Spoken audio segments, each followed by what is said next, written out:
Girl, if you want to date well, you're going to have to text well. It is a very important part of texting, and some of us are fumbling the bag, no shade, because we don't have our texting boundaries in place. So, as your fairy godbrother and also as a dating coach for 14 years, I wanted to share with you exactly some of the things that I share with my clients that help them navigate this part of dating very well. Okay, so let's get started. Number one, if anyone is not responding to your text messages, you cannot build a relationship with them. I want that to be very clear, right? If I can remember to hold the scissors like this when I'm walking, he can remember to text you. If I know that I have to cut these little things so that the ducks and the turtles and the seals don't die, he can remember to text you. And if he doesn't, he's out. Okay? Also, with that said, if you are being courted, he is not your boyfriend, which means that he doesn't need to text you every day. Now, if you don't hear from him in about 3 days, then you should be concerned, okay? I want to talk about quality of text because this is also really important. A lot of people think and feel really good about those good morning texts. And I actually want to just offer to you that those texts are pretty low quality and don't mean anything. And guys are probably sending 3, 5, 8 of those texts every morning. So I wouldn't put a lot of stock into it. I would think of them as an email that you get from Victoria's Secret. Like, it is spam, girl.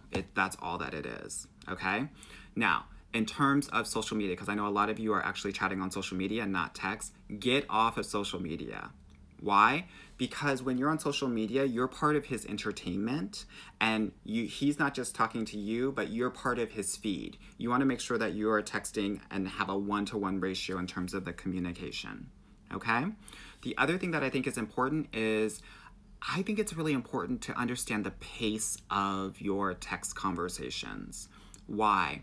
Many women feel really good about a lot of text all the time, and I want to offer to you that most narcissists do that because they're trying to love bomb you. Also, if you start out really high, the only place that you can go is down, and anytime you lessen any sort of frequency and communication, it will trigger you, and you don't want to actually experience that. So I want to offer that you don't want to be texting all day every day, and at the end of the day, you don't want a man who has the time to do that. You want a guy who is working and who is busy. So you want to, and especially this is for my anxious girlies out there that really do get anxious if they don't receive a text. You want to minimize the kind of text conversations throughout the day, so that you can pace yourself through the courtship, but also pace your attachment, because many of us will get that dopamine hit and then feel more connected to the person, but you don't really know them, and you're just figuring out or creating an idealized version of them.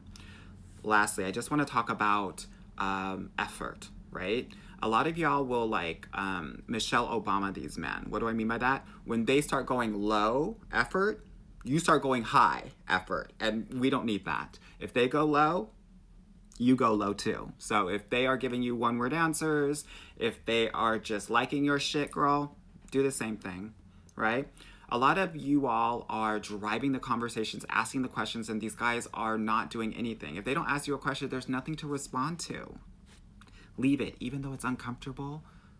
I don't want you doing excess labor in your dating life because that's not going to serve you. Now, I hope these texting boundaries are really helpful for you. If you need help navigating this and really getting clear on your boundaries, both in text as well as outside of text, definitely book a call with me. I hope that helps.